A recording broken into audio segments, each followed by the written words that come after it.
what's important is finding ways to tell stories and ensure that they're able to be passed on for the next generation, and not only for the next generation, but across the diaspora, right? So across. You were talking of well, of course, looking at storytelling being used to build a community, and when we are looking at the African diaspora now, you were talking of having people to listen to the story, because if you just tell story and nobody is there to listen to it, then is really not going to work, because where the tradition is coming from is people are sitting together, either in front of under a tree or under there is always an object in the middle. It can be fire, it can be anything that where everybody is listening to, and people are sort of building a community. This sort of circular structure of life as it had always been. I remember one time, one book that I wrote in 2015. It happened to have been accepted at the University of Verona, where I live, as one of the book for children to learn about, and to learn about other culture, of course. In that book, it started with storytelling, where a lot of children, of course, I use my village as an example in Nigeria, are gathered under a tree, and there is a man that is telling them story. And one thing I really find interesting, of course, some anthropologists will confirm that they really make an impact in them, is that this man that was a storyteller, his name is Okokbuje. Of course, he's coming from the land that is called Okbuje. So that is where the name comes from, because Oko in my language, which is Esa, basically mean the son of. So Okokbuje, meaning that the son of Okbuje, which of course relates to his land, have told the children every story that he would tell them. But the point is that almost every evening the children go there, he always have something to tell them. Because it would have mean that if you are reading a book, if you finish to read it, then you drop it. There is no need to read it anymore. But in this case, now we see that this story is continuously be told. It's alive always. So they are never bored. They never lack what they will listen to. It looked to them like a kind of a ritual that they must participate in every day. So they have something in the middle of them that they need to listen to. And this was something I really find very interesting, because if we look at the diaspora now, I don't know if this object in the middle, which in this case, like I was talking about, they have a tree and they have a fire.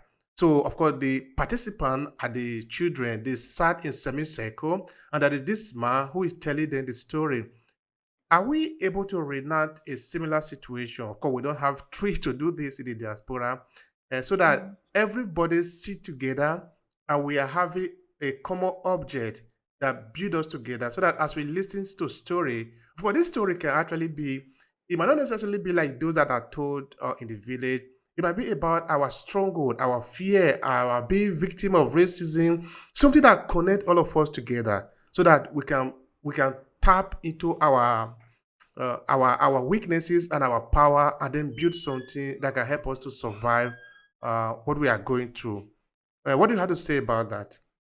Yeah, that's so interesting. I think that's like we can. I feel like as far as having something that's actually in the center for us to tell a story, you can have something symbolic, right? But I think that it would have to be within the communities you're trying to build, like having more communities that have that concept of like having creating circles and having something in the middle that animates life, essentially like fire or like a tree or whatever else that may look like. I don't know. But that's it's very interesting to think about as far as like something that pulls people together, and it is something that could be used in order to, I guess, create that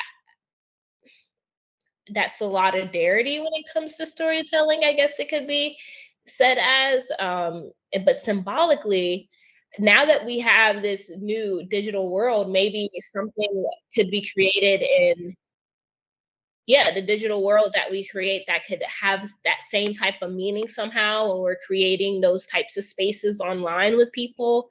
But really, I think the best thing is to have it in our hearts and to carry that with us when we're meeting each other and listening to each other's stories, and also encouraging for the publication of it, like to not to only have it in a private setting, but to share it to the world, because you never know like how that story is going to impact someone else who's never heard of it before, right? From wherever you come from.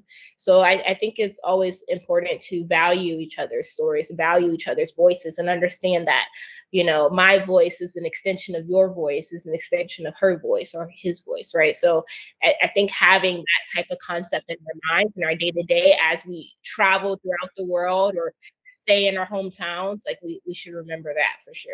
A couple of weeks ago, I interviewed a Jamaican storyteller, author. Let me put it that way. She have wrote a book, but she's very good. Her name is Eva Brown. So she was telling me her story, which of course have been used to she have transformed into a business, and now she's leveraging that to make money for herself, which I find to be very legitimate. And sort of tend to tell a lot of people in the diaspora that we can do this, in that we do have story. There is none of us that don't have story. In fact, here in Obehi podcast, we say a lot that everyone has a story to share. There is no single person in this world who do not have story. But how do we leverage it? So this lady was saying something very important, that our story are not ours to keep, they are ours to share. Because when Exactly. you share that story, that is when it can help another person can learn from it. But if you don't share it, it remains with you, then it dies inside of you, then it's of no essence to the community or to humanity as well. But Right. sometimes we don't share our story. We think it is only for us. We pass through situations, circumstances that are supposed to teach us a lesson. Sometimes we ourselves don't even know what is the lesson from that particular situation. But by sharing the story, other people come to learn from it. Therefore, it makes sense to the entire community. I don't know if you want to Right. add anything to that line.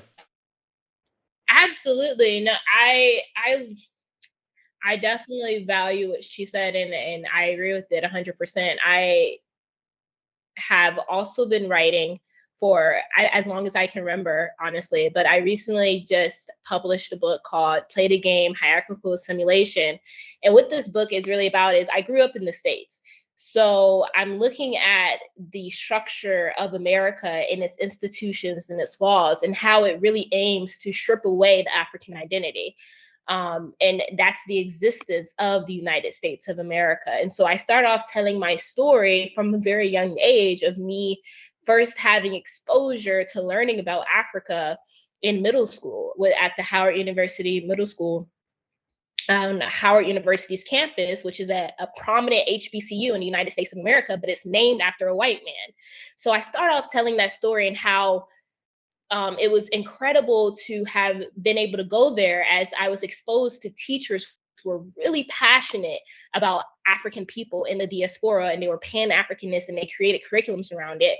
But later on, those teachers would get fired from this HBCU middle school, right? So it's so much power in telling those stories, because so many people don't know or can conceptualize institutions and legal systems and governments in around the world, but let alone in America, that create this environment that goes against African people, that is aimed to oppress African people and their cultures, right? So um, that I start off with that story, but then I go into like me entering into the military and how that institution itself had close similarities to plantation like ideas of how to run people and divide people, and keep these concepts of being belligerent or violent towards people, to keep them in a state of fear, to be able to follow directions. So like it's important to be able to tell those stories, because a lot of people in the civilian world in the United States of America have no idea how the military is run. They don't know because they're not in it. They don't understand the type of programming they put in place to have hundreds of thousands, if not, I don't know, a million soldiers follow behind their agenda of quote unquote protecting America against quote unquote terrorists, right? Which is their rhetoric. So if you don't tell stories like that, people are just going to think the military is here to protect us.